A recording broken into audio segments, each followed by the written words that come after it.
Muy bien, pues vamos a comenzar el día de hoy. Hoy vamos a empezar una serie. El día de hoy iniciamos con una serie, así que el tema no es complicado, es introducción a la serie, ¿verdad? Esta serie se llama El Mesías y su iglesia. Sí, el Mesías y su iglesia. Y esta serie que empezamos hoy, vamos a estar estudiando y alimentándonos fundamentalmente con el Evangelio de Lucas y con el libro de los Hechos de los Apóstoles. No vamos a ir exactamente, se los anticipo, porque luego pueden decir, bueno, pero es que primero del capítulo 1 y después del capítulo 2, no vamos a ir de esa manera, vamos a ir alternando, porque algunas partes llevan un sentido cronológico, hay otras que no, aunque Lucas lo escribió de una forma muy ordenada, ¿sí? Ahorita lo vamos a ver eso, pero hay algunas partes que no necesariamente tenemos que ir así, ¿verdad? Entonces vamos a ir alternando, vamos a ir amarrando, ¿sí? Junto con las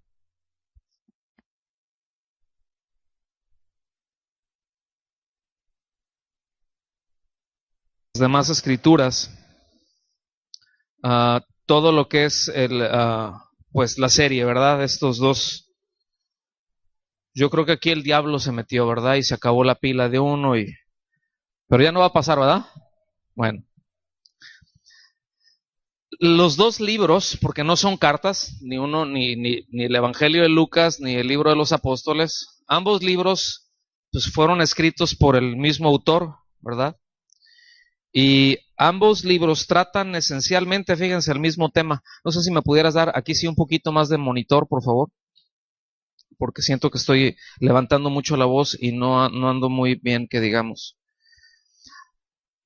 Y de estos dos, ahí está, gracias. De estos dos libros, es decir, el tema que esencialmente abarca es desde poco antes del nacimiento del Señor Jesucristo, es decir, ahí registra incluso algunas cosas que no lo registran otros, ¿verdad? Pero aquí sí, si me das otro piquito de volumen, por favor.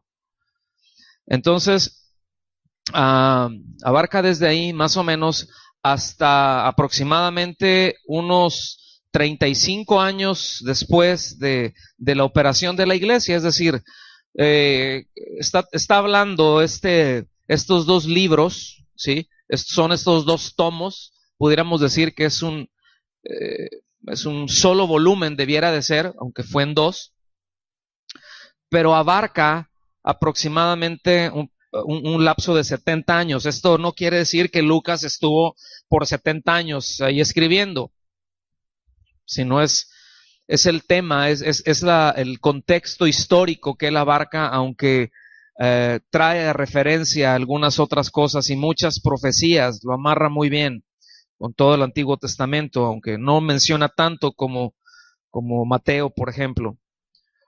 Um, la audiencia a la que tenía en mente Lucas, pues no nada más era Teófilo. Fíjense, la forma en que están escritos tanto el Evangelio como el libro de los Hechos, si ustedes se dan cuenta, no tiene salutaciones como si fuera una carta. O sea, no son cartas, no van dirigidos a un grupo de gentes. Como un libro más bien que tiene una dedicatoria, y esa dedicatoria es a Teófilo. ¿Está bien? Pero es como los agradecimientos luego, ¿no? Teófilo se piensa que era alguien ahí de la casa del César, ¿verdad? Que se había convertido, que había recibido algo de instrucción, y pues ya después se le dieron más detalles, pero Lucas tenía en mente un auditorio mucho más amplio que solamente Teófilo.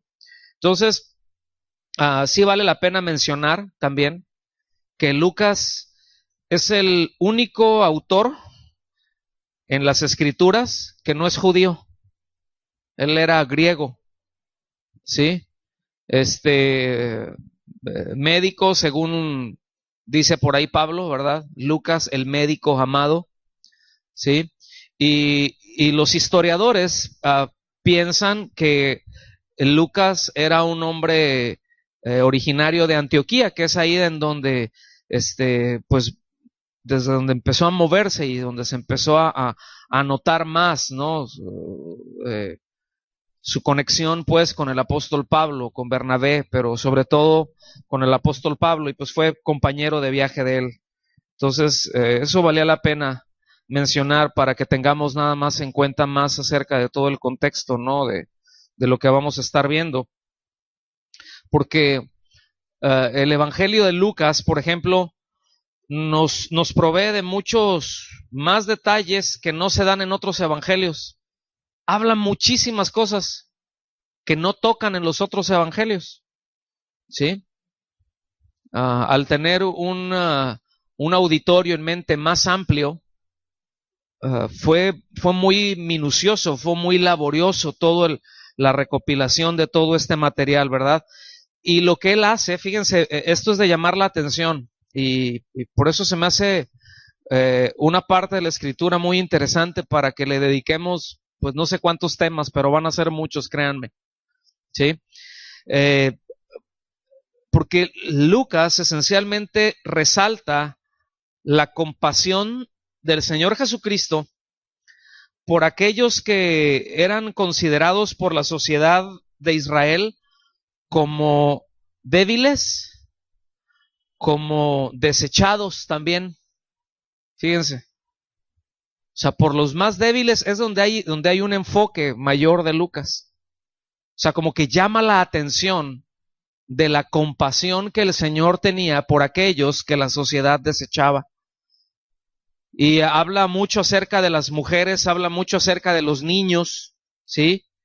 Pero también habla acerca de los extranjeros, habla de los recaudadores de impuestos, gente que era desechada por la sociedad. Y tú notas, pues, no quiero decir la intención, pero la acción directa del Señor a favor de esta gente, ¿verdad? Entonces, el objetivo de esta serie, pues, es conocer con una mayor precisión el ministerio del Señor Jesucristo. ¿Ustedes creen que necesitamos conocerlo? Es decir, que tengamos más en claro a qué vino Él, ¿sí o no? Yo pienso que sí. Entonces, es conocer el ministerio de Él, conocer su vida, más cosas acerca de su vida, ¿sí? El alcance de su obra, ¿sí? Los alcances que tuvo todo su ministerio, pero también la participación de la iglesia en todo eso. Es decir, está el ministerio del Señor, está la vida del Señor, y la iglesia, ¿qué tiene que ver con eso? Los redimidos, ¿qué tienen que ver con eso? ¿Verdad?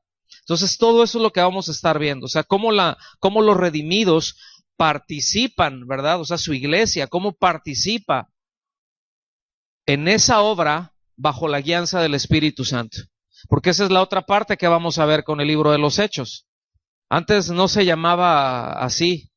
Ese nombre se lo pusieron ya mucho después, aunque si hacemos un análisis y vamos a ver desde el nombre, pues realmente no son los hechos de los apóstoles, realmente son los hechos del Espíritu Santo. El personaje central en el libro de los hechos no son los apóstoles, es el Espíritu Santo. Ese qué tremendo, ¿verdad? Entonces, ustedes recordarán alguna de las promesas que vamos a ver que el Señor hizo a la iglesia, y no solamente promesas, pero instrucciones muy directas, y que fue: ustedes no se muevan de aquí hasta que no haya venido sobre ustedes el Espíritu Santo. ¿Sí? O sea, por allá en Juan les dijo en la última cena, ¿verdad? Les conviene que yo me vaya, y ellos, pues, ¿cómo que nos conviene? Si estando tú, Señor, nos anda yendo como en feria, ¿verdad? Ahora si tú no estás, pues ahora sí que ¿qué va a ser de nosotros? ¿Nos vas a dejar desamparados? ¿Vamos a quedar desprotegidos o qué? Y él les dice: no, vendrá el otro consolador. O sea, Él es uno, pero vendrá el otro consolador. El Espíritu Santo dice: a quien yo enviaré.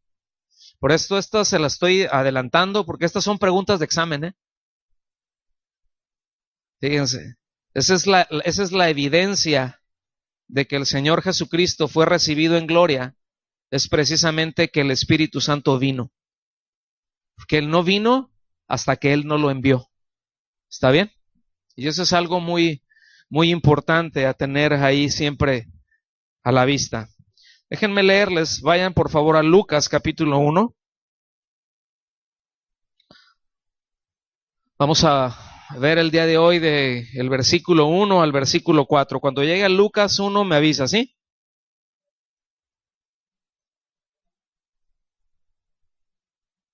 Vamos a leerlo. Sígame con su vista.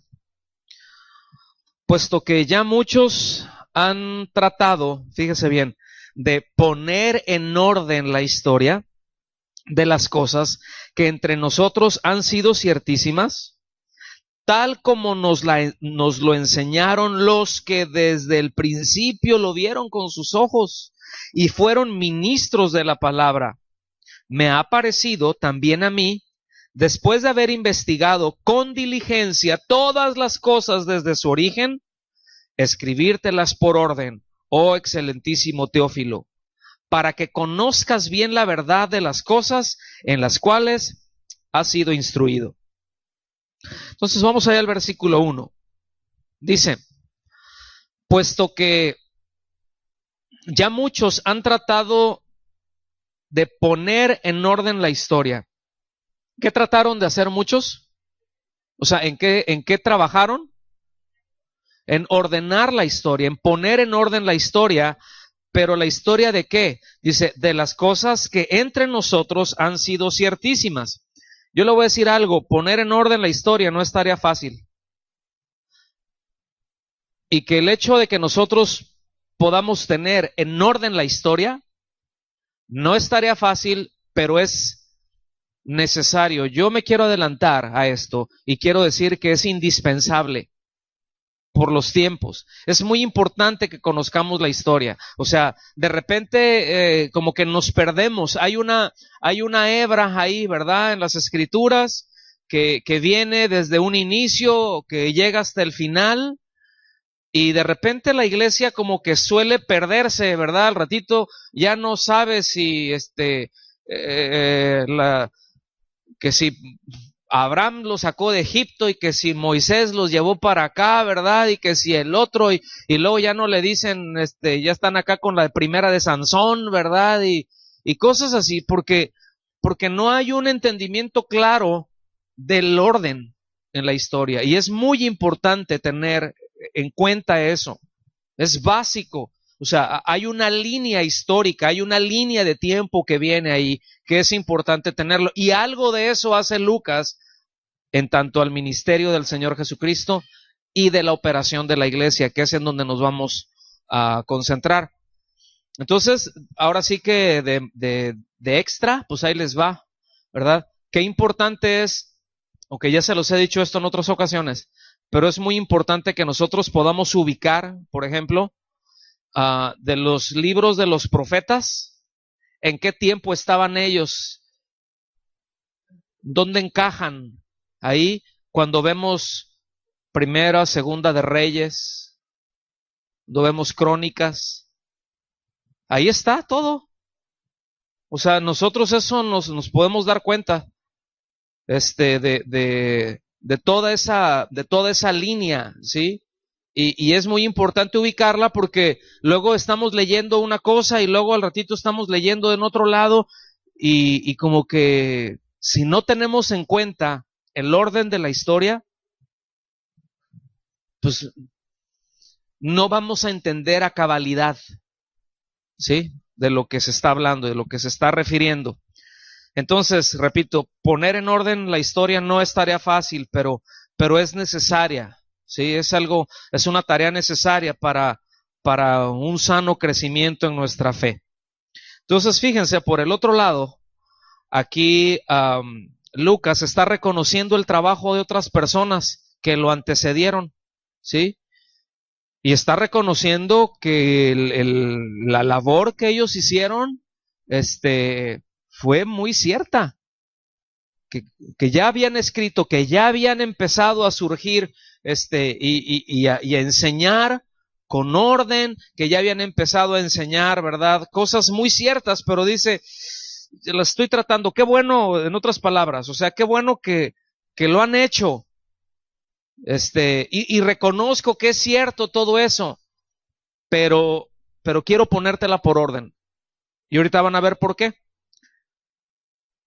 Sé que entre nosotros han sido ciertísimas, versículo 2, tal como nos lo enseñaron los que desde el principio lo vieron con sus ojos y fueron ministros de la palabra. Acuérdense que para estas fechas hubo y sobre todo más adelante, por allá como unos 30 años adelante, aunque del tiempo que está escribiendo esto Lucas, hubo una doctrina que se origina del gnosticismo, que es el docetismo, que hablaba que el Señor Jesús no había venido en carne. Y ustedes notarán, por ejemplo, cuando habla Juan, ¿verdad? Primera de Juan, segunda de Juan, es precisamente eso que ataca, el docetismo. Y Juan dice, nosotros, ¿cómo van a decir que no vino en carne? ¿Cómo van a decir que el Hijo de Dios no se encarnó si nosotros lo vimos, nosotros lo tocamos? Entonces, fíjense cómo él aquí está reconociendo esto, porque habían muchas cosas, de repente, usted sabe cómo corren, y fíjense, y no tenían redes sociales, pero habían enseñanzas que corrían y de repente, acuérdense que había pues en el mundo de ese entonces, donde ellos estaban desarrollando, pues había todo este asunto de las filosofías y estaba como que muy dividido, ¿no? Todo el asunto. Habían pobres, muy pobres, que no sabían ni leer ni escribir, y por el otro lado habían todas estas corrientes, y era un relajo, hermanos. Pero tanto de un lado como del otro habían creyentes, o sea, esto nos deja ver cómo también Dios no hace acepción de personas. ¿Sí me explico? Y todo esto se deja ver, todas estas son de las cosas que vamos a estar viendo. Entonces aquí, fíjense, él está subrayando la importancia, escuchen bien, de la fidelidad del testimonio apostólico. Ahora, cuando digo de la fidelidad del testimonio apostólico, me refiero al verdadero testimonio, ¿sí? De los apóstoles. O sea, yo les he comentado que ahorita hay le hemos llamado así, ¿verdad? Otros lo han llamado así, yo estoy de acuerdo con eso, pero hay una rabia apostólica. Hay todo un mover ahorita, de hecho así se llama, movimiento de apóstoles y profetas. Ahorita cualquiera es apóstol, cualquiera se autodenomina profeta, entonces dicen, yo ya soy apóstol, ¿verdad? Y yo soy apóstol y tengo autoridad, ahora yo declaro y yo establezco, y esos no son verdaderos apóstoles de Jesucristo. Porque aquí es muy claro el precedente que deja sentado, que debe de haber una fidelidad, digan conmigo fidelidad, una fidelidad al testimonio de los apóstoles, es decir, a las enseñanzas de Jesús, no a ocurrencias de otros. Y la gran comisión es muy clara, ¿no?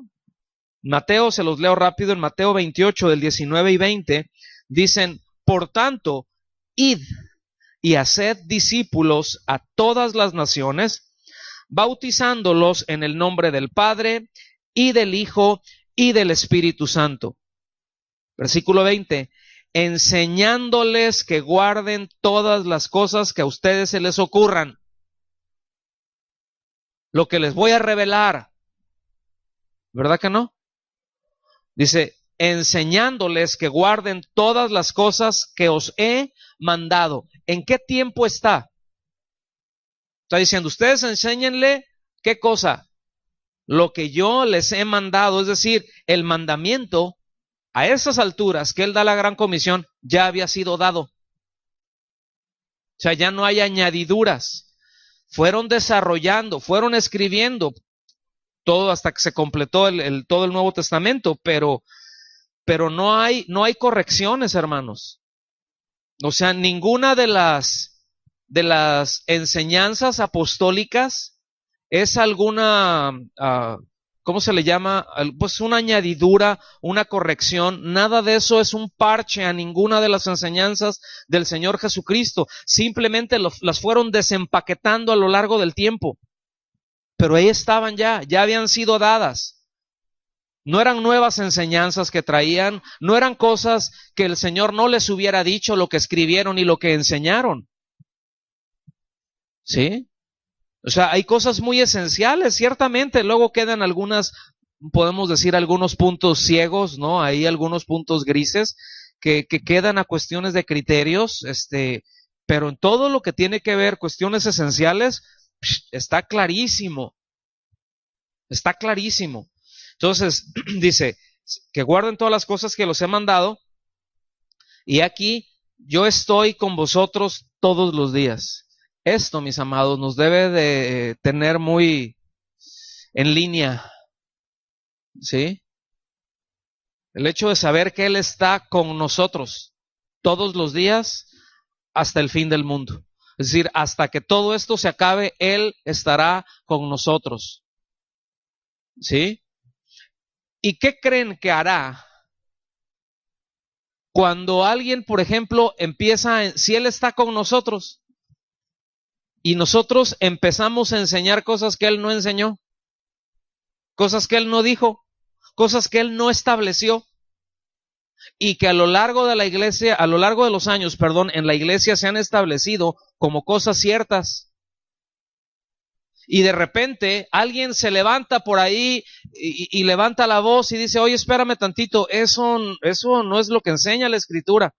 E inmediatamente hacen un alboroto. Y aquí no hubo alboroto, porque todo lo que estuvo escribiendo Lucas ahí dice, o sea, yo simplemente estoy viendo lo que ya se nos enseñó. Cosas ciertísimas, o sea, no dicen nada más ciertas, son ciertísimas, o sea, está dando una seguridad, es una aseveración muy fuerte. ¿Está bien? Entonces, fíjense, la manera de hacer discípulos del Señor es precisamente enseñando lo que el Señor enseña. Es así de sencillo. Ser discípulo, pues para yo ser discípulo del Señor, las enseñanzas de quién tengo que seguir.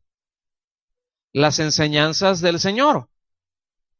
No las enseñanzas de un determinado grupo, no las enseñanzas de una determinada denominación. ¿Sí? Hay denominaciones que, por ejemplo, manejan esto. Dicen, si tú te sales de aquí, tú pierdes tu identidad en Cristo. Órale. O sea, tú no te puedes ir de aquí porque en el momento en que tú aquí puedes hacer y puedes decir todo lo que tú quieras, pero en el momento en que tú te salgas, pierdes tu identidad en Cristo. O sea, como si quien transfiere la vida y la identidad en Cristo es el movimiento, es un grupo, nada que ver. Entonces, pues hacen discípulos de ese movimiento. ¿Sí me explico? Entonces, cualquiera que enseña algo que no está sustentado en las Escrituras, ¿verdad?, que son impresiones personales y, bueno, por no llamarle ocurrencias, ¿no? Pero por muy bien intencionados que estén, escuchen, no va a producir discípulos de Cristo. Y Lucas lo tenía muy claro eso. O sea, no estoy diciéndote ninguna otra cosa, Teófilo, y a todos los que van a estar leyendo este libro. O sea, es que sigan a Cristo, sigan al Señor, que lo conozcan a Él, porque ha sido cierto todo lo que nos han dicho los que estuvieron con Él, los que fueron testigos de Él, presenciales, oculares, estuvieron ahí. Él está validando el ministerio apostólico. ¿Sí? Entonces, es este asunto de enseñar algunas otras cosas, repito, a veces se puede estar muy bien intencionado, pero no va a producir discípulos de Cristo. Va a producir seguidores personales. Y esa es una tentación muy grande en la que tropiezan muchos. ¿Sí? El patrón que se establece para la iglesia no cambia. Las cosas como se deben de hacer en la iglesia no cambia. No se ajusta con el tiempo. porque la verdad no cambia, de otra manera no sería verdad. Lo que se enseña en la iglesia desde el año 1, ¿sí? Desde el momento en que la iglesia es iglesia, es decir, desde el momento en que la resurrección de Cristo se realiza y, y los creyentes ahí están ya presentes, la enseñanza es la misma, no cambia. Lo que se les estableció, escuchen bien, lo que se les estableció a esos primeros creyentes, se tiene que establecer hoy en día también. Para ellos no era una cosa y para los de ahorita, 2000 años después, ya es algo distinto porque los tiempos cambian. No, Señor, eso así no es. Y hay movimientos, o sea, yo les he compartido esto hace como unos 8 años, más o menos. Se dio a notar, ya tenía más tiempo, pero empezó a surgir precisamente un movimiento que se llama de iglesia emergente, que no hay absolutos, cada quien puede interpretar la Biblia como quiera, ¿sí? Y bueno, no me voy a meter ahorita en eso, pero yo lo que les quiero dejar en claro es esto, lo mismo, escuchen bien, la misma conducta que el Señor les demandó a los creyentes de hace 2000 años, es lo mismo que Él demanda ahorita. Es la misma enseñanza del Señor de aquel entonces que estableció en ellos, que debe de ser establecida en nosotros también. Por eso es muy importante que la conozcamos. Entiendo que muchas circunstancias han cambiado, pero lo que han cambiado son circunstancias, no la verdad, porque repito, si cambia, entonces no es verdad. La verdad, para que sea verdad, debe de tener estos dos elementos, que sea inmutable y que sea eterna.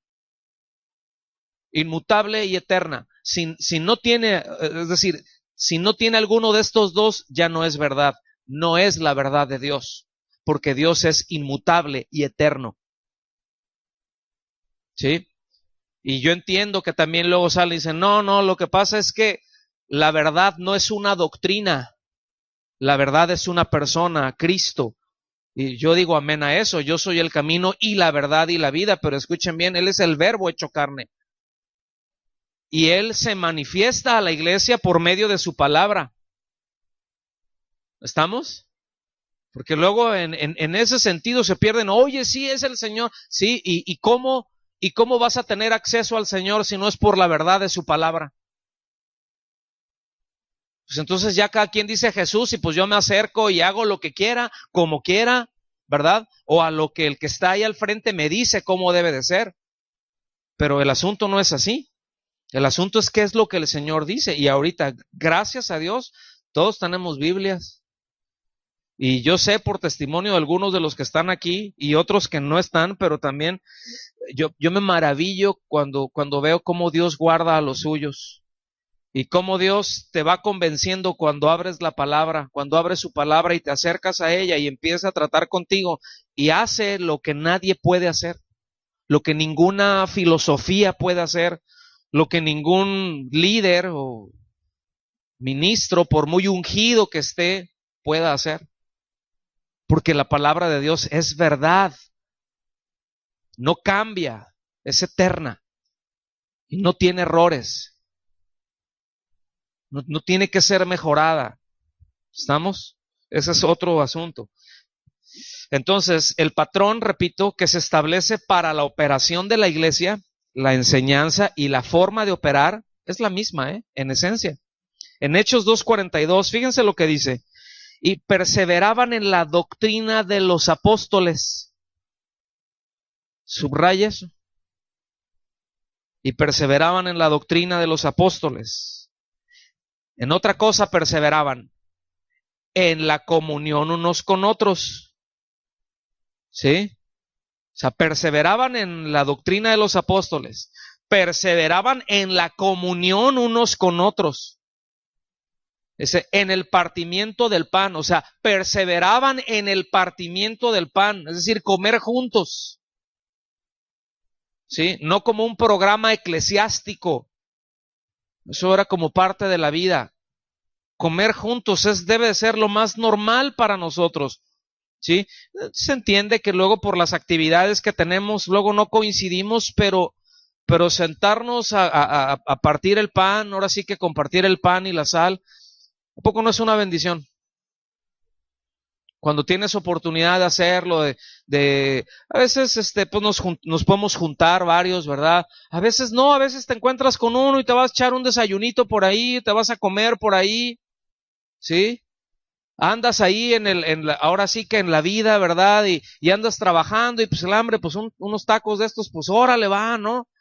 Y eso forma parte en las cosas que debemos de perseverar y de las cosas que debemos de buscar los unos con los otros, ¿sí? Aunque sea una tortilla de harina así pura con un pedazo de panela y una salsita y muy pura, ¿verdad? Sí, les digo, a mí me gustan las tortillas de harina así puras con una rachera, ¿verdad? Término medio, ¿verdad? No más que no le salga sangre y bueno, seguimos porque ya vamos a empezar a hablar en la carne. Entonces perseveraban en la doctrina de los apóstoles, en la comunión unos con otros, en el partimiento del pan y perseveraban, dice, y en las oraciones, es decir, y perseveraban en las oraciones.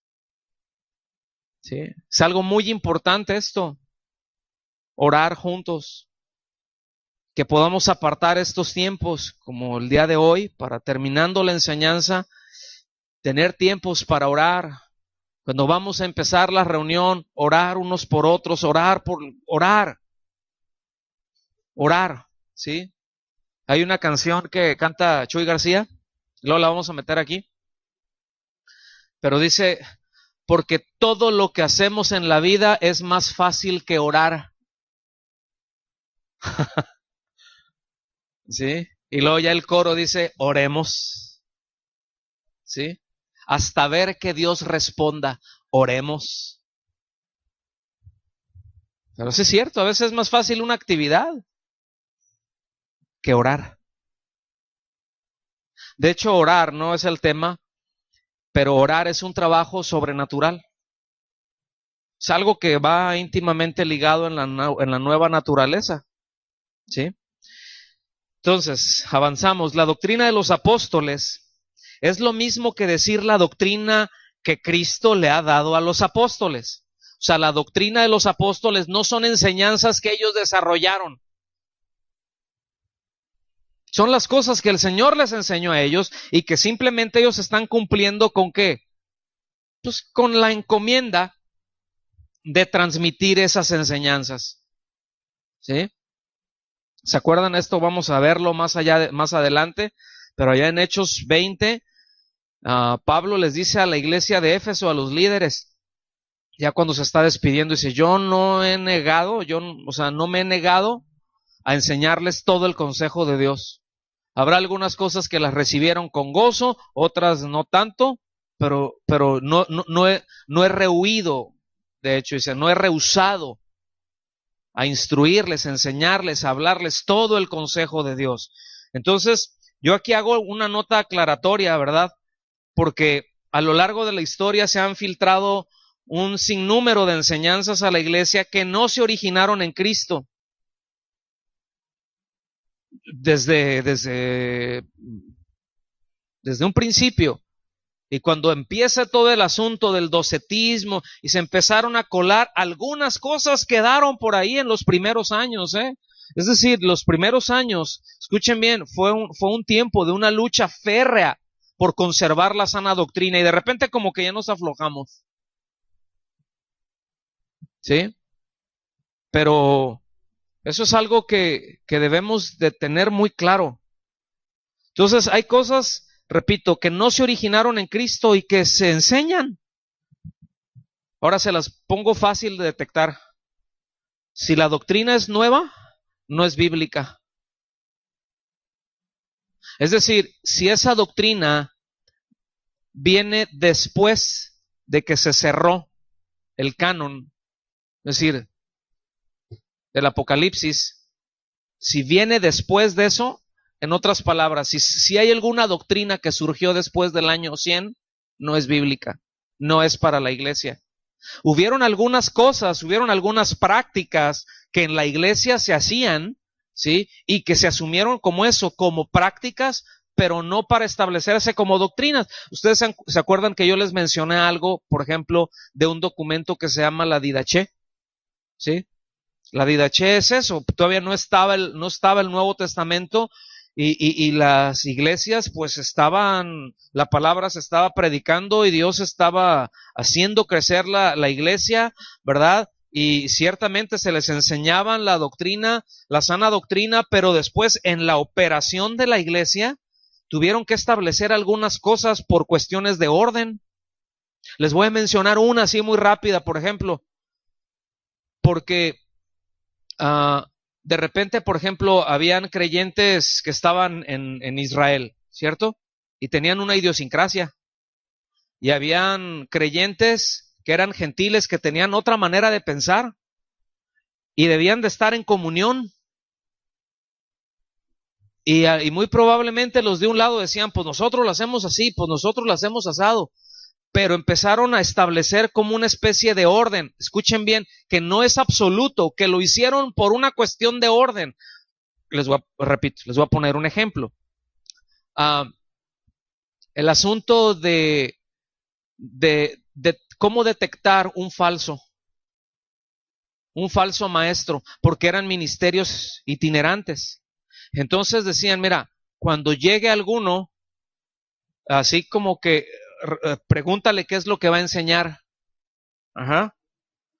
Dice, y si se queda contigo, o sea, ahí, dice que no sean más de 2 días. Si él quiere quedarse más tiempo, es falso. No, es que mira, voy a ir y me voy a estar aquí y déjame otro día y me voy a pasar otra semana aquí para estarles enseñando. En otras palabras, decía, mira, lo que tenga que decirles que se los diga en 2 días. Fíjense qué tremendo. Si quiere quedarse más, es falso. Qué fuerte, ¿no? Dice, si te pide dinero, es falso. Eso está en la Didache. En la misma Didache decía, si el hermano, asegúrate de darle, sé generoso y asegúrate de que salga con lo necesario para llegar a donde va. O sea, tiene necesidad. Entonces, no, así como que, bueno, pues ya comiste, pues hay que Dios te bendiga. No, pues dale para su viaje. Dale lo necesario, lo que él ocupe para llegar a donde va a ir. ¿Sí? Pero si te pide, es falso. Esas son cosas que están en la Didache. Y que, pues, tiene su sabiduría, aunque no es un asunto absoluto, no está establecido. O sea, ¿sí me explico? Mencionan algunas cosas, por ejemplo, como el bautismo, y dicen, bueno, cuando vayas a bautizar, que ayunen al menos un día antes, que estén ayunando. Ahora, ¿es una buena práctica eso? Claro que sí, pero no es una ley para la iglesia. Hay quienes sí lo han tomado así porque se está en la Didache. Bueno, está bien, o sea, si lo haces, no pasa nada, no estás faltando. ¿Sí me explico? Pero eran cosas nada más para regular, para cuestiones de orden. Seguimos avanzando.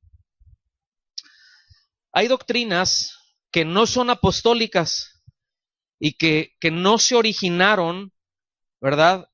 Es decir, en el Señor Jesucristo, sino más bien se originaron en conclusiones personales, fíjense. Y esto ya se fue dando después, si vamos viendo parte de lo que vamos a estar tocando, algunos asuntos van a ser historia de la iglesia. Pero ya después del año 100, 200, sobre todo por ahí del año 400, se empezaron a establecer cosas y a sacar conclusiones, es decir, ya después de 3 siglos que la iglesia había estado operando, pues de repente hubo algunos que les empezó a subir aire al tinaco en lugar de agua y empezaron a establecer algunas enseñanzas, repito, como conclusiones personales y debo decirlo también, influidas por distintas filosofías que a lo largo del tiempo fueron aceptadas y practicadas en la iglesia, ¿verdad? El hecho de que algo que se enseñe y se vuelva una práctica y que quede como una práctica, eso no la hace verdadera. No sé si me explico. A partir de ahí, ahorita voy a mencionar algo más. Todo eso fueron incorporadas, ¿verdad? Por algunos reformadores muy renombrados. O sea, ya después, cuando el tiempo de la reforma, eso también es un punto bien interesante de estudiar, porque aún ahorita hay un movimiento, fíjense, ahorita hay un movimiento que se llaman así de, somos cristianos reformados. Sí, pero la reforma iba hacia el centro de la iglesia católica romana, tenía más de, en aquel entonces ya tenía 1100 años, 1200 años de prostituida, como 1000 años de oculto, de estar en oscurantismo. Sin embargo, siempre Dios ha mantenido un remanente fiel, que se han apegado a las escrituras. Y dentro de todo eso hubo hombres, hubo reformadores, ¿verdad? Que fueron pues criados, que fueron instruidos en las bases de la iglesia católica, pues debo decirlo, ¿sí? En los dogmas, en las doctrinas de la iglesia católica, pero que de repente abren las escrituras y dicen, ¿qué estamos haciendo? Y ahí es en donde empezó oigan, pues nosotros estamos haciendo esto y la Biblia dice esto, pues ¿a quién le hago caso? Pues a la Biblia, pues a la hoguera. Y así es como se gestó el asunto. Pero yo les debo decir algo, la iglesia no nace en la reforma, ¿eh? O sea, no nos debemos de atorar ahí porque hay un movimiento muy fuerte ahorita. No, somos los reformados. Si eres reformado, o sea, si eres reformado tú estudias a los reformadores y te empiezan a sacar que la confesión empezando, ¿no? Por la de Westminster, y así, la confesión de y la confesión de este otro pueblo, y la confesión del 1600, es el cristianismo histórico. ¡No! Ahí no tenemos nuestro origen. Nuestro origen está en la cruz. Nuestro origen está en el surgimiento, allá en Pentecostés, ahí está nuestro origen, y no estoy diciendo, somos pentecostales y jícama con chile. O sea, no estamos hablando de eso. Estoy hablando del punto, de la línea histórica, que es por eso que la iglesia, que entienda, que tenga muy clara, para que vea por qué, el principio de por qué Lucas dice, te voy a poner las cosas en orden. ¿Sí lo ve? Entonces, avanzamos. Yo quiero que noten el apego a la sana doctrina de Lucas. Era un buen discípulo del apóstol Pablo. Y obviamente él fue bien instruido en las doctrinas esenciales. Él sabía esto que Pablo dijo allá, el que le dijo a Timoteo, porque fueron compañeros. Sí. Dice ahí en Timoteo, 1 Timoteo 6, del 3 al 5, dice, si alguno enseña otra cosa y no se conforma a las sanas palabras de nuestro Señor Jesucristo, este es un texto clave, hermanos. Este es un texto clave para la iglesia. Si alguno, el que sea, enseña otra cosa, es decir, ¿qué otra cosa puede haber? Si no se conforma, si no se ajusta, si no se sujeta a las sanas palabras de nuestro Señor Jesucristo, dice, y a la doctrina que es conforme a la piedad, es decir, a la enseñanza que lleva a una genuina adoración, a una genuina devoción a Dios, dice, está envanecido. O sea, trae hueca la cabeza, es lo que quiere decir esa palabra. Está lleno de aire. Nada sabe. O sea, piensa que sabe mucho, pero no sabe. Y delira. ¿Qué es lo que hacen los locos? O tiene a alguien así que está medio incompleto, ¿verdad? Que le faltan 20 centavos para el peso, o un tostón, ¿verdad? Pero que tienen, ¿cómo se les llama? De grandeza. No, delirio de grandeza. No, yo acá. Y dices, hey, ¿tú qué traes, no? Se delira acerca de cuestiones y contiendas de palabras. Fíjate, o sea, empieza a decir cosas, de palabras, dice, de las cuales nacen envidias. Fíjense que se originan de las cosas que se apartan de la sana doctrina. ¿Qué es lo que se originan? De esas cosas nacen envidias, nacen pleitos, nacen blasfemias, malas sospechas, dice, disputas necias de hombres corruptos de entendimientos y privados de la verdad. Esas cosas son las que se originan en las enseñanzas que no se originan en el Señor Jesucristo. Ese es el poder corruptor de las doctrinas que no están apegadas, aunque se vean inocentes, pero ese es el poder corruptor que tienen.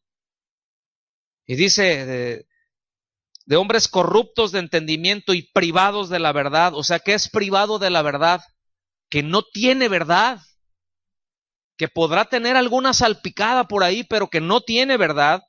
Y fíjense cuál es la característica de estos, que toman la piedad como fuente de ganancia. Apártate de los tales. Y esto no es nada más para los que lo enseñan. Escuchen bien, esto es aún para los que lo practican. Porque hay quienes a causa de esas enseñanzas no buscan, no tienen su mira puesta en las cosas de arriba y buscan las cosas que son de este mundo. Pero aquí como, o sea, como congregación y como creyentes, como ovejas del Señor, nosotros, porque todos somos ovejas del Señor, le pertenecemos a Él, debemos de tener muy en claro esto. Estos son rasgos que debemos de manejar aquí. Y cuando vemos estos rasgos en alguien que está enseñando, la instrucción es muy clara. Dice, apártate. ¿Por qué? Porque te va a contaminar. Porque va a entrar una hebrita y al ratito va a ser un mugrero adentro en el corazón. Te va a desviar. ¿Sí? No te va a permitir crecer. Está eso, apártate. No, pero es que por amor no me aparto. Entonces, Pablo, como que aquí algo te faltó, porque la instrucción es clara. Versículo 3 de Lucas 1.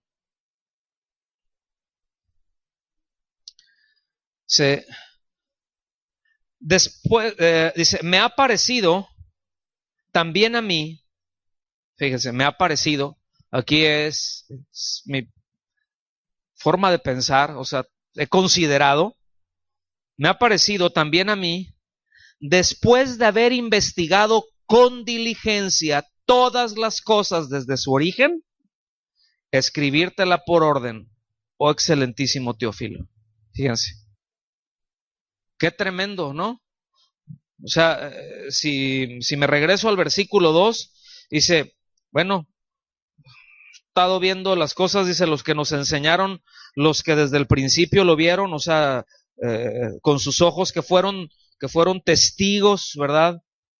Que son ministros que han sido ministros de él, dice, después de eso, esas cosas que han sido ciertísimas, fíjense bien, no se metió en otro rollo, no se metió a ver si esta cosa o es, no, todo esto que me dijeron, que eso es ciertísimo, que ha sido dado por gente verdadera, tal como lo recibió, dice, aún así me ha parecido a mí, después de haber investigado con diligencia todas las cosas desde su origen, escribírtelas por orden. Escuchen bien, este es un principio que nos marca a nosotros como creyentes, a todo lo que recibimos. Si es ciertísimo, hermano, investíguelo.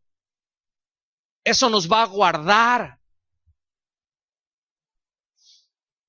Eso va a guardar nuestra vida, eso va a guardar nuestro corazón. No quiere decir tener un espíritu de duda en todo lo que se dice, pero a ver, se dice esto, sí, ok, lo voy a anotar, voy a llegar a la casa y con diligencia, porque me voy a alimentar. Yo estoy claro que es algo ciertísimo, pero lo voy a investigar y a ponerlo por orden aquí en mi corazón, en mi mente, para poderlo transmitir en caso necesario. ¿Están aquí conmigo? Yo quiero que noten esto, mis amados, que, que Lucas llegó a una conclusión. O sea, me ha parecido que él llegó a una conclusión. Pero esa conclusión es el resultado de una investigación diligente de todo lo que habría de escribir. O sea, no fue, y estando yo ahí sentado, yo les he comentado que luego a veces pues, estás platicando, ¿no? Con algunos pastores. Y generalmente, bueno, siempre, ya sabes, ¿no? Pero sale este comentario. Oh, sí, el Señor, estaba yo ayer o antier, después de estar ayunando, llorando por 3 días, eran como las 3 de la mañana. El Señor me mostró, el Señor me reveló esto. Y te quedas, y siempre así es el mismo patrón. Y en alguna ocasión se me ocurrió preguntar, y dije, bueno, qué bueno que tienen revelación, ¿verdad? Yo generalmente a las 3 de la mañana estoy bien cuajado, ¿sí? Bueno, a mí habrá quienes Dios les habla en sueños también, no, yo no lo estoy negando eso, que quede claro, ¿sí? Pero, pero ¿por qué no se llegan a esas conclusiones después de haber investigado con diligencia todas las cosas desde su origen? Porque de repente ahí te encuentras que andan pastores tratando de liberar a todos los cristianos. O sea, para ellos todos los creyentes están endemoniados. Y hay que echarles fuera ese demonio para que tengan una vida de libertad y agarran, y entonces confunden la gimnasia con la magnesia, porque como no tienen bien claro el orden de las cosas, ¿verdad? Confunden que cuando Egipto y que si la tierra prometida y que si la vida en Cristo y cuando salió acá y que los gigantes y se hace un colachi, bueno, un collage, sí, pero en sinaloense es colachi, sí, o sea, como debe de ser, es colachi, ¿verdad? O sea, es una revoltura de cosas y cuando le dices, no, a ver, pues vamos a investigar, ¿no? Para poner por orden esto, hermano, vamos a verlo. No, yo ya tengo quién sabe cuánto tiempo estudiándolo. Bueno, a ver, saca tus argumentos. Y sacaba los argumentos, en 2 patadas se los echabas para abajo, ¿no? Pero con un corazón cerrado a eso. Ahora, yo no digo que perdió su salvación. No, no, no, yo no estoy hablando de eso. Nada más sí digo, híjole, pobre gente. Pobre hermanos a los que les está enseñando, pobres ovejas. Bueno, con razón, por eso dices, luego no maduran. Por eso no crecen. ¿Sí me explico? Entonces, ¿qué es lo que nos da el crecimiento, hermanos? ¿Quién nos da el crecimiento en primera instancia? ¿Quién es el que nos da el crecimiento? ¿Quién es el que nos da el crecimiento? Cristo. Es Dios mismo el que nos da el crecimiento. Pero ese crecimiento no se va a dar así nada más por ósmosis y créanme que no va a venir por medio de revelaciones, sino por un estudio sistemático de la palabra de Dios. ¿Sí? Sistemático, no así como los pollos, ¿no? Entonces dice, me ha parecido, ¿verdad? ¿Ves aquí que esa conclusión no es el resultado de una experiencia mística? Seguramente oró, seguramente estuvo orando como un parte de su vida, como algo práctico, seguramente estuvo orando por todo lo que estaba haciendo y pidiéndole al Señor su ayuda, seguramente, y tan lo oyó el Señor que el libro de Lucas y de Hechos están en la Biblia. O sea, me ha parecido también a mí y le pareció también al Señor que están en la Biblia. ¿Sí lo ven? O sea, el libro de Lucas, yo quiero que lo entienda esto, Lucas y Hechos de los Apóstoles es el resultado de investigación sistemática desde el origen, ¿sí? O sea, no fue el resultado de supuestas revelaciones, ¿verdad? Ahorita ya escriben libros acerca de revelaciones y las establecen como doctrina. Los del G12 son especialistas en hacer eso. ¿Verdad? Tuvo un sueño por allá, quién sabe qué habrá comido, ¿verdad? Y de repente ya que soñó y tuvo una visión y tuvo acá y ahora hazle así y toman un versículo y ese es el asunto, lo salpican con 2, 3 versículos y dicen esto me lo dio el Señor y lo sacan un libro y porque es un apóstol, y todos dicen amén a eso y no investigan que eso que está diciendo generalmente, me refiriéndome al G12, son herejías. Al G12 y a otros tantos que hay. ¿Sí? Entonces, en otras palabras, él tuvo que ir a las escrituras, fíjense, porque en dónde iba a ver las cosas desde su origen. En las escrituras, él tuvo que ir a las escrituras, asegurarse del cumplimiento de las cosas que ahí estaban establecidas, asegurarse del cumplimiento de todas las citas que hace, póngame atención, todas las citas que Lucas hace del Antiguo Testamento, él la cita con la Septuaginta, dices, o sea, es decir, con la traducción que se hizo del hebreo al griego del Antiguo Testamento, ¿sí? Y dices, ¿y por qué se asevera eso? ¿Por qué se puede asegurar eso? Porque cuando él cita esas referencias del Antiguo Testamento, lo hace en esa versión, como lo mismo aquel que escribió, el que haya escrito la carta a los hebreos, todas las citas también son de la Septuaginta. ¿Sí? Entonces tú ves que Lucas le dio duro a la palabra. ¿Sí?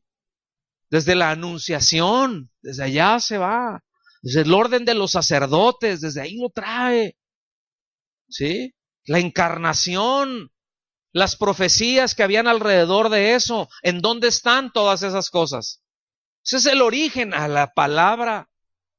Y después el caminar del Señor, ¿en dónde habla acerca de eso? En las Escrituras. Todos los cumplimientos proféticos, pues están en las Escrituras. El sufrimiento de Cristo, los padecimientos de Cristo están en las Escrituras. La resurrección está en las Escrituras. ¿Sí me explico? Lo que iba a venir después de eso está en las Escrituras. Ok, todo eso lo investigó él desde su origen. ¿Sí? Entonces, cero misticismo. Aunque fue inspirado por Dios para escribir estos libros, ¿verdad? Pero sus conclusiones, repito, fueron el resultado de la indagación. Le pareció bien hacerlo y al Señor también le pareció muy bien. Y también le pareció que, repito, aquí lo estamos estudiando ahorita. Entonces, por eso, mis amados, debemos de tener en claro el origen de las cosas. Eso es de vital importancia. ¿Sí? ¿Por qué? ¿Por qué es de vital importancia tener en claro el origen de las cosas? Pues sencillo, porque origen determina naturaleza.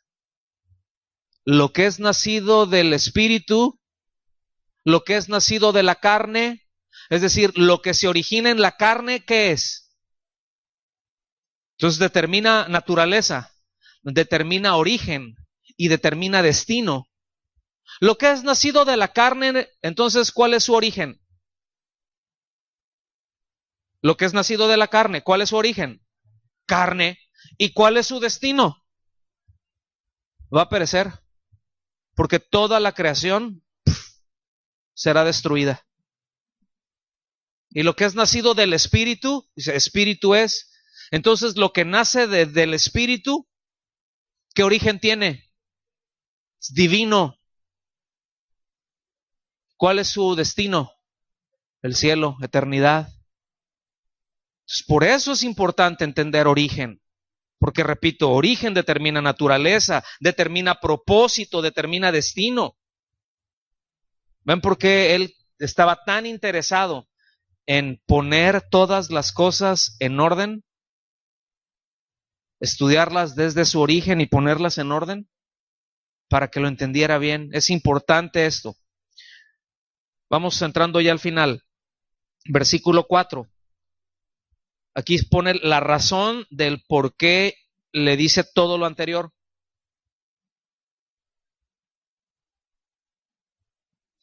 para que conozcas bien la verdad de las cosas en las cuales has sido instruido. Quiero que noten que hay un adjetivo ahí. ¿Cuál es ese adjetivo? Cuando dice para que conozcas, ¿cuál es el adjetivo que sigue? Bien. O sea, no es para que conozcas la verdad. No, es para que conozcas bien. Y qué importante es que conozcamos bien la verdad, porque podemos conocer la verdad, pero no conocerla bien. Y lo que el Señor quiere es que su iglesia conozca bien la verdad, desde su origen, que tenga en claro todas las cosas, que la conozca bien, que lo pueda transmitir bien, que la enseñanza pueda estar bien. ¿Me doy a entender con esto? O sea, el no conocer bien la verdad, para empezar, nos lleva a un desequilibrio, ¿eh? O sea, podemos conocer verdad, pero si no la conocemos bien, entonces somos vulnerables a desequilibrarnos y somos vulnerables al engaño también, porque no lo conozco bien. Una persona que conoce bien el Evangelio de la gracia, por ejemplo, que conoce bien el Evangelio de nuestro Señor Jesucristo, alguien llega y le dice que la sangre de Cristo, que unte la sangre de Cristo en su negocio para que prospere, y lo manda a Padierna. Bueno, Padierna es un pueblo de España y así se dice como para lo mandaron muy lejos. ¿Sí? Lo mandan muy lejos. Dicen, no, hombre, ¿qué andas haciendo? ¿Sí? Alguien que no conoce, y pueden ser creyentes genuinos. Alguien que no conozca bien puede andar para todo, a ver, ya se van a ir, a lo mejor aquí, miren, ahorita me voy a cachar a 2 que 3. Ya se van a ir mis hijos a la escuela, pues voy a orar, ay, que la sangre de Cristo te cubra de cualquier mordedura de perro, del bullying y de todo lo demás. ¿Sí? ¿Sí me explico? Y dices, espérate, no, la sangre de Cristo no es para eso. Es que no conoces bien la verdad, pero la sangre de Cristo es exclusivamente para redención, es para remisión de pecados, es para expiación. Para eso fue derramada. ¿Sí? No para protección. No, ¿cómo no? Y allá estaba el exterminador, mira el ángel, y en la Pascua pusieron y embarraron y eso, y no los tocó. Espérate, es que ese es otro asunto, esa es una figura de la redención. Lo que estaba el Señor haciendo, estaba redimiendo a su pueblo, ¿sí? Con la sangre de un cordero inocente. Sí, así de sencillo, hermanos. Pero luego, ¿sí me explico? Fíjense, ¿qué desequilibrios puede haber en alguien que no conoce bien la verdad?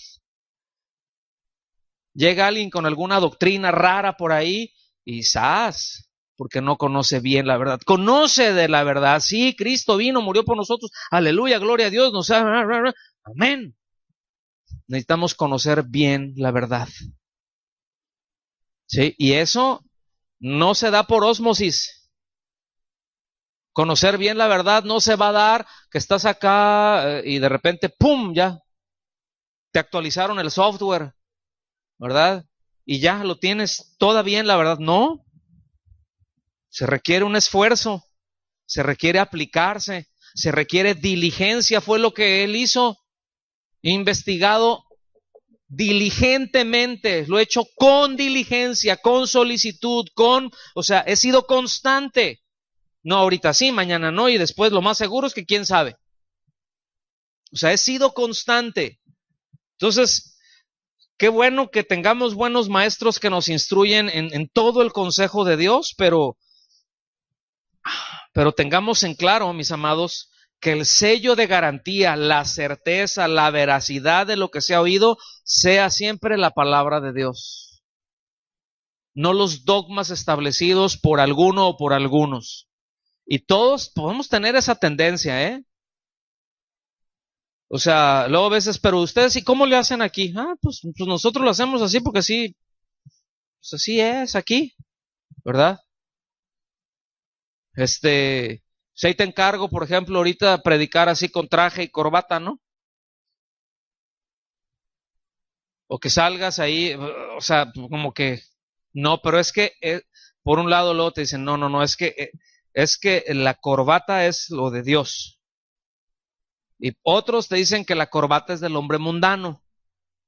Entonces, ¿a quién le haces caso?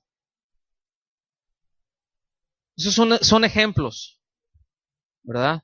Que si te pones manga larga, estás bien. Si te pones manga corta, estás mal, ¿verdad? Que luego dicen así. Entonces yo estoy mal, pero lo que no saben es de que yo siempre traigo manga larga, mira. Ya la traigo integrada, ¿sí? O sea, ¿estás bien? Ceremonialmente estás bien, aunque seas un adúltero, pero estás bien. Aleluya. ¿Sí me explico? No, no, si somos tremendos. Conclusión. Vámonos ya aquí al final. Miren, hoy más que nunca debemos de estar muy sólidos con respecto a nuestra fe. Más que nunca. Siempre debemos de estarlo. Pero hoy más que nunca, porque estamos en tiempos de mucha confusión espiritual y la iglesia no escapa de eso. Por eso es importante conocer bien la verdad. Por eso es importante que nos apliquemos, ¿verdad? Por un lado vemos el ecumenismo más fuerte que nunca. De hecho, ya con el primer templo del Crislam, ya es oficial. Crislam ya es una religión oficial, ya es reconocida en donde se pueden juntar cristianos, musulmanes y judíos, las tres más fuertes. Cristianos, musulmanes y judíos se pueden juntar en un mismo lugar, en un mismo templo para adorar al mismo Dios. ¡Wow! Ya es oficial. O sea, todas las juntas que está teniendo el jesuita, ¿verdad? Don Francisco, todas esas juntas que está teniendo ahorita, bueno, ya sentó ya jaló, ya está ahí con todo el asunto con los judíos, ¿verdad? Cristiandad, sectores del islamismo. Bueno, ahorita ya juntó a los carismáticos, ¿sí? Ya, ahí están, los del movimiento carismático. Pero bueno, ese es otro asunto. Pero por eso es importante que nosotros entendamos en dónde estoy parado y en dónde me congrego, cómo es, qué línea tiene, qué se enseña.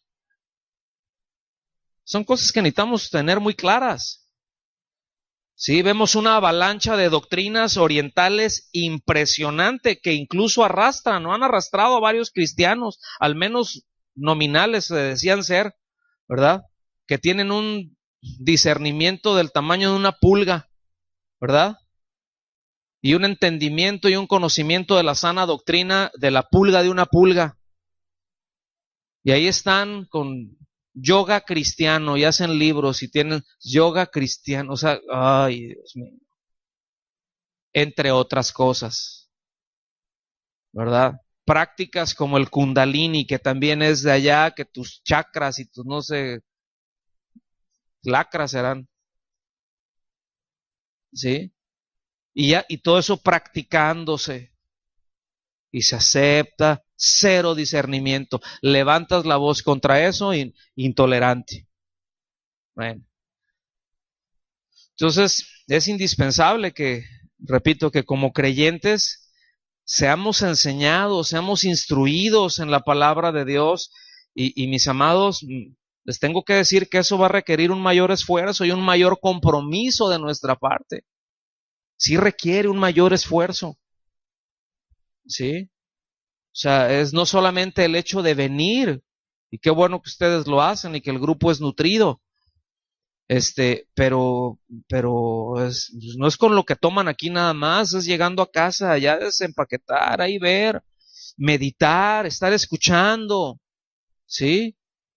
Estar escuchando una y otra vez, que si la predicación del domingo, escúchenla otra vez, que si esto, fulanita, no me quedó clara, escúchala otra vez, toma notas, tenemos acceso a todo eso, prácticamente todos tenemos acceso gratuito, ¿sí?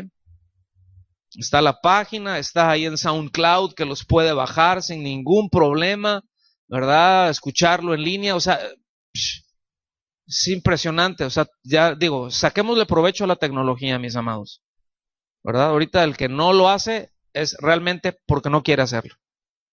Entonces, repito, y con esto termino, sí se requiere un mayor esfuerzo, sí se requiere, sí es un mayor trabajo poner todas las cosas en orden desde su origen, pero es importante que así lo tengamos. ¿Está bien? Entonces, hasta aquí con eso concluimos. Vamos, si hubieran preguntas o comentarios.